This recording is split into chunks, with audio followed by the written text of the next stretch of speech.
Greetings, ladies and gentlemen. I know it's a long time since you've seen me, and I know you've missed me, so I'm back.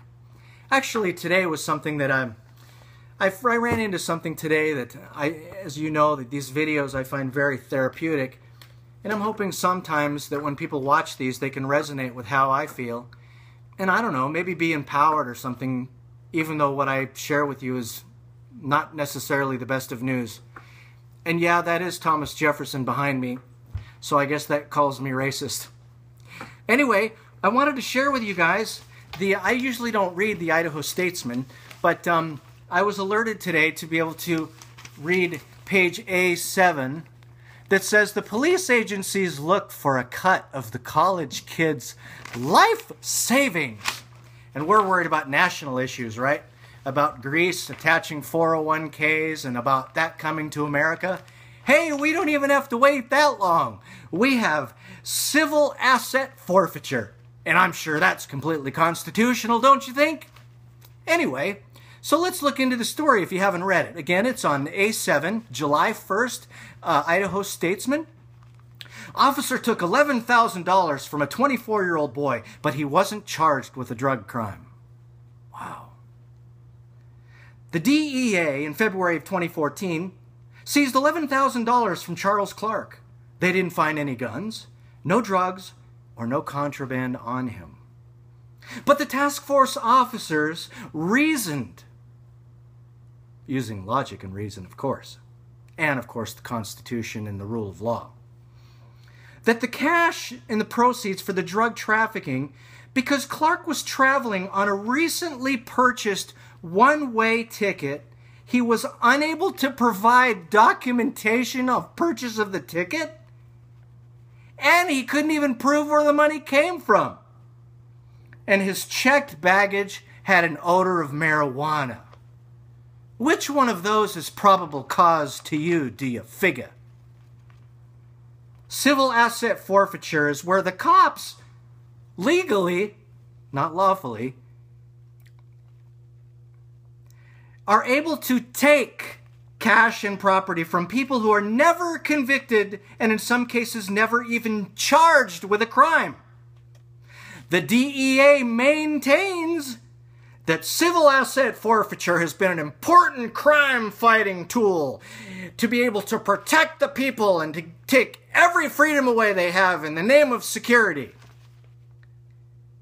and provide an increased quality of life for the American people.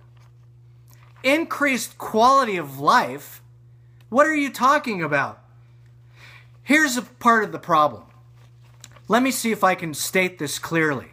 We have an absolute exponential growing agitation factor that is growing between law enforcement and its citizens, right? We've got law enforcement that wants MRAPs and they want body armor and they want all of this stuff just in case. Just in case. We want to protect you and keep you safe, damn it! Really, that's providing a hell of a quality of life without having to give probable cause, completely violating due process, violating any limitations of police power afforded to the states, at least lawfully. This right here, in case the FBI, the NSA, or anybody is listening, and you're interested in finding out what triggers, as if you don't know already, this is one of the agitation factors that can explode in your face in 2 seconds. You try to take something from somebody, and demand that they show proof of it, you are completely violating the law. You're violating your oath. You're violating everything about you that puts a badge on.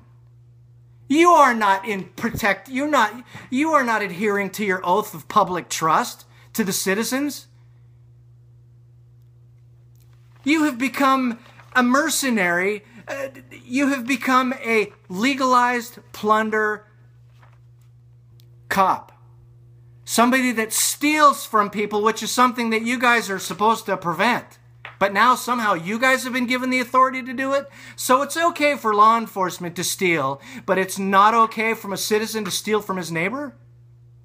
Because what? The legislature has ordained it, or the DEA has granted itself power that's completely beyond its jurisdiction? Oh, let's get into this a little bit more. So, thereby improving national security and increasing the quality of life for the American people, if you like Nazi Germany. But the practice has become contentious partly because the agencies are generally allowed to keep the share of the cash and the property they seize. No conflict of interest there, folks. Hey, we've got salaries and retirements funded by the taxpayer. You know what? Let's just give ourselves the authority to be able to take their cars and everything in there. Maybe you can take my firstborn, my secondborn, and you can even rape my wife. Now, you're going to think that I'm a little extreme here, but let me explain something to you. Throughout history, tyranny has always started incrementally. And people have always been sold a bill of goods that has been a lie from the pit of hell. The idea that we would even remotely allow even a partial bit of power to be able to allow this is something that is completely unlawful. And to me, it defines the essence of rogue government. And I would challenge any one of you to be able to prove to me that I'm wrong. Law enforcement, NSA, DHS, I don't care. I really don't care. Because you're wrong. If you think you support this, this is absolute tyranny. So you are actually creating the agitation factor, which President Obama actually wants through the nationalization of police to be able to render local law enforcement completely inept, is really what they want to do. So this is all part of the plan. So if we can agitate through Cloward and Piven and through Saul Alinsky's rules for radicals and we can really agitate the people, that's what we need. If we can agitate to rebellion, we can actually transfer from one form of government to another. As Cloward and Piven actually states, to be able to collapse the system and to collapse the capitalist system, bring in a socialist system, and for the people to lose the rest of their freedoms. So the critics argue that this creates profit motive leading to the policing for profit. Well, gee, you know what? Busting people for going 3 miles an hour over the speed limit can be considered that way too. Considering the fact that equal justice is only for those that can afford it. Forget about the fact that the money from violations could have actually gone to be able to help people in court, rather than cush the judges' retirement funds and go to iStars, which is a surveillance technology to be able to keep track of everyone. Yeah, America, that's what we're doing. So, I mean, does that even seem lawful to you? Policing for profit. So then we have 11 agencies. This gets even more interesting. We have 11 agencies who were not involved in the Clark's case that all want to cut. Now they're like wolves on the dead lamb. I'm up on 8 minutes. I got 2 minutes left. Consolidated Asset Tracking System, the Federal Forfeiture Database. That seems lawful. The airport police now have requested the lion's share. All this adds up to is under 80%, which by law is the maximum amount that lawful agencies are allowed to receive. The civil asset forfeiture exists in part to compensate law enforcement agencies for the crime-fighting efforts. Whatever happened to the money that the taxpayers were supposed to be paying for that?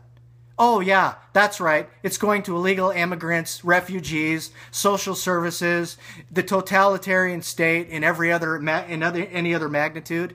And what about lawful jurisdiction anyway? I grew up understanding that the federal government could only involved in 3 areas. One of them had to do with national security. The other one had to do with interstate commerce or foreign commerce. And the other one had to do with relations with foreign countries or something like that. So what part of the war on drugs is actually part of that? And what part of the local law enforcement agencies are supposed to be working in tune with the feds? Whatever happened to the separations of power? I'm not advocating anything. All I'm stating is the facts. Your freedom is in the toilet, folks. And until you can get up and start paying attention and realize that this initiative we're trying to launch, trying to be able to reach the law enforcement, to try to be able to tell them what's going on, to try to expose the information that they're getting, we're going to get what's coming to us. And it's going to be ugly. And people are going to die. And it's going to be bad. And we need to avoid that. So please, guys, let's remain vigilant. Let's get out there. Let's deal with this. I think this is